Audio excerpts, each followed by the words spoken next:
Johnny Carson was making an appearance at the Upfront, and that was a special event that Johnny was going to make an appearance. And Johnny was about to enter his 30th year at The Tonight Show. And I thought naively that he would come out, and I'm the new guy.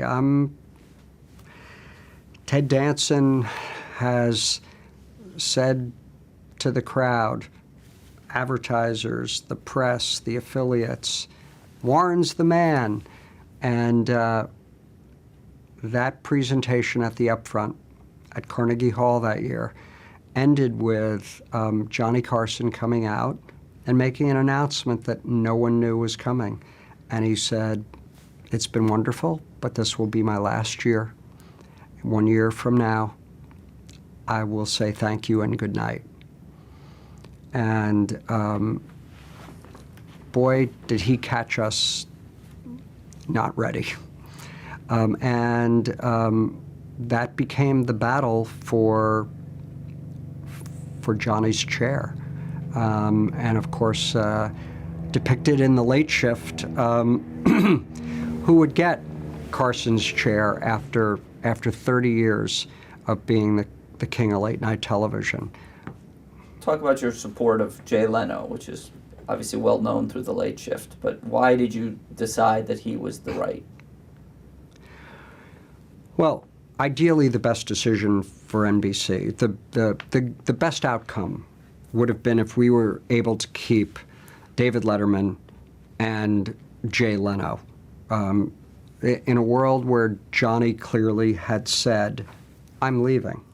It's been 30 years, and there really was no discussion with Johnny about that. He was very clear. So we weren't going to change that. What we set out to do was see if there was any way we could keep David Letterman and Jay Leno, and we couldn't. And CBS was smart enough to say, we'll take whoever loses.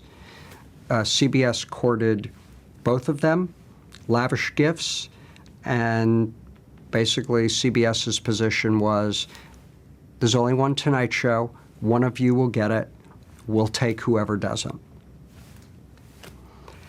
So much for growing your own talent. The deal for David Letterman was onerous.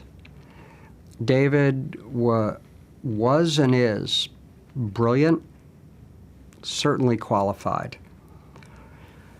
But they made the deal impossible, and I felt that it was my job to make sure that the network had choices. And one thing I believed is that Jay Leno was a legitimate choice, and that Jay Leno, if given the opportunity, would not sleep at night, would not rest until he was successful. And I knew that David had more training, was better prepared for the position. But when I looked at the onerous terms of the deal, losing ownership of late night, its adjacency, everything, I just said, you know what? We do have a choice, and we're saying goodbye to Johnny Carson, 30 years in the job. Are we allowed as broadcasters to look beyond year one? Do we allow ourselves to look at 5 years, 10 years, beyond that? Because the guy that I think we want to be in business with long term is Jay Leno. I think that that's going to work well for us as a business partner, and I think that will fit with America. And that's what I fought for. And it was a battle that divided the company, East Coast, West Coast. There was no good answer. We couldn't keep both. But ultimately, it was more than $1 billion right answer in having Jay Leno host The Tonight Show. Are you amazed in a business where things seem to pass so quickly that there are ripples from that continue to be felt so strongly? Well, Jay, of course, is back at the Tonight Show. Disastrously, he was plucked out of his job, and in a move to try and bring down the cost of programming and put Jay stripped Monday to Friday at 10 o'clock. NBC will pay for many years to try and recover what that did to their schedule. But Jay's back where he belongs, and hasn't been a full recovery in late night, but pretty much. And now NBC as a network is forced to really redefine, find their heart and soul again, find where they live as a broadcast network with their primetime entertainment. And that's a struggle. It's continuing.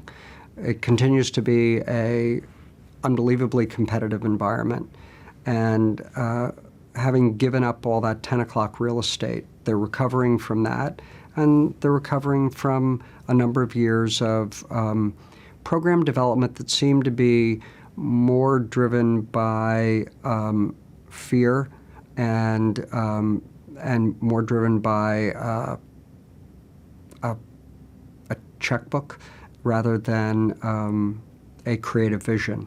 And I look forward to NBC recovering and moving forward again.